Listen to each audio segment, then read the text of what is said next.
Hey guys, do you know someone considering renting their property as an Airbnb? I have worked with Rental Advisor for over a decade, and Rental Advisor provides free rental projections to prospective owners, realtors, and investors for any property in the US. So if you know someone considering getting into the vacation rental industry, have them email management@myrentaladvisor.com to get their free revenue projections.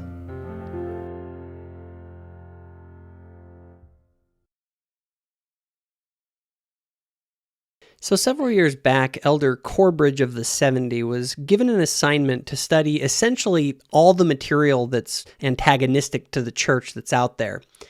He then gave an address to BYU on the experience in a talk that is called Stand Forever. And honestly, it is a must-read for anyone dealing with doubt in the church. In fact, my friend Stephen Murphy, who hosts the Mormonism with the Murph podcast, said that this talk was among the key things that saved his testimony.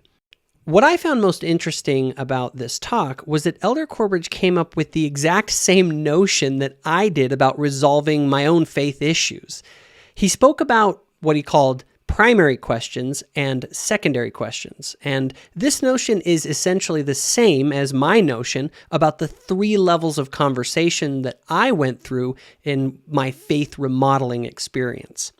Perhaps one of the greatest evidences for the existence of God in that level 1 conversation is actually discovered as we ponder the question, why is there something rather than nothing? And I could not help but remember this profound question as I listened to Elder Corbridge's talk in the specific part of the talk where he spoke about miracles. In our modern culture, many simply presuppose that miracles can't happen. But I think these people simply don't have their eyes opened widely enough to realize the miraculous that's all around them.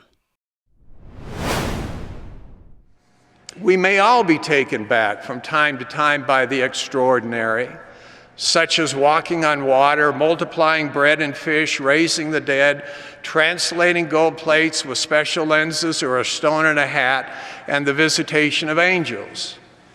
Some people are hard-pressed to believe extraordinary things. While it is understandable that we may be challenged by the extraordinary, we shouldn't be, because ordinary things are actually more phenomenal. The most phenomenal occurrences of all time and eternity, the most amazing wonders, the most astounding developments are the most common and widely recognized. They include I am, you are, we are, and all that we perceive exists as well. From subatomic particles to the farthest reaches of the cosmos and everything in between, including all of the wonders of life. Is there anything greater than those ordinary realities? No. Nothing else even comes close. You can't begin to imagine, much less describe anything greater than what already is. In light of what is, nothing else should surprise us. It should be easy to believe that with God all things are possible. The healing of the withered hand is not nearly as amazing as the existence of the hand in the first place. If it exists, it follows it can certainly be fixed if it is broken. The greater event is not in its healing, but in its creation. More phenomenal than resurrection is birth. The greater wonder is not that life, having once existed, could come again, but that it ever exists at all. More amazing than the dead be raised is that we live at all. A silent heart that beats again is not nearly as amazing as the heart that beats within your breast right now, that one could see on a stone or through a special lens. The modern translation of ancient texts written on plates of gold is far less amazing than the human eye.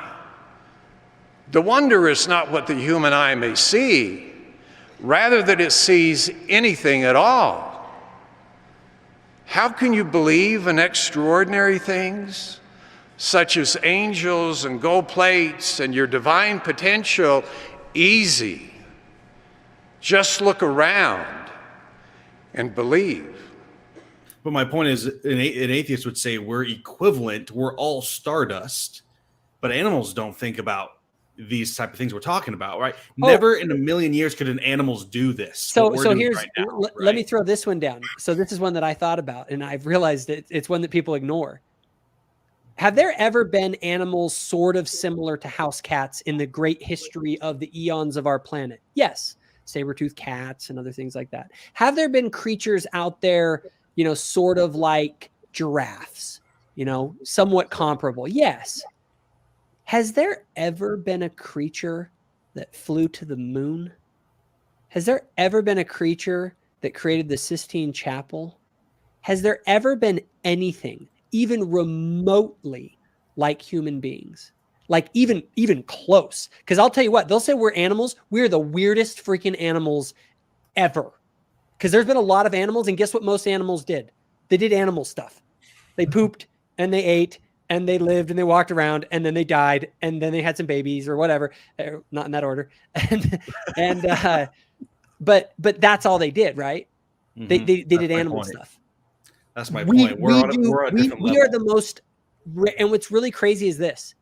Even human history, if you go back far enough, human beings kind of were like doing animal stuff. It's literally only in the past 4,000 or 5,000 years that all of a sudden, in the blink of an eye, we went from basically behaving like animals to flying to the moon. And I'm like, and even the in the blink of the bajillions of years, it's like, I use this analogy. Imagine you have babies. And you teach a preschool, and the babies you teach it for 100 years of classes of babies. And guess what? The babies come in, they act like babies, they poop, they cry, they do the little baby thing. And then all of a sudden at you have a group in there, it's year 100, your 100th year of teaching. And all of a sudden in the last minutes of class, the children get together, build a rocket ship, and they fly to the moon. It's like, you'd go, those are, what happened to those babies? Those are weird babies. Like, how did that?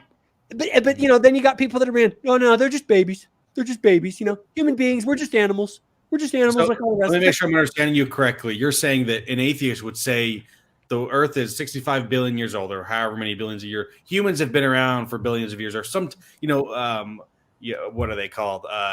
Long periods of time. But they here's what the atheist would say. The atheist would look at you and say, you're just an animal.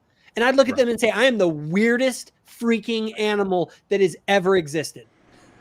I don't know if pigs will ever sprout wings and fly. But if they do, flying pigs will never be nearly as amazing as the ordinary pig in the first place. I heard someone say recently, it's okay to have doubts. I wonder about that. The Lord said, look unto me in every thought. Doubt not. Fear not. I have a lot of questions. I don't have any doubts. There is a God in heaven who is our eternal Father. I know that by my experience, all of my experience. I know that by the evidence, and the evidence is overwhelming. I know it by study, and most surely I know it by the Spirit and power of the Holy Ghost. So do you enjoy the content here on Thoughtful Faith? If so, be sure to hit the notification bell. This ensures that our new videos show up on your feed. Also, be sure to check out our Facebook group called Thoughtful Saints, where myself and others discuss the sorts of topics found on this channel. And lastly, if you think other people would benefit from this video, please be sure to share it.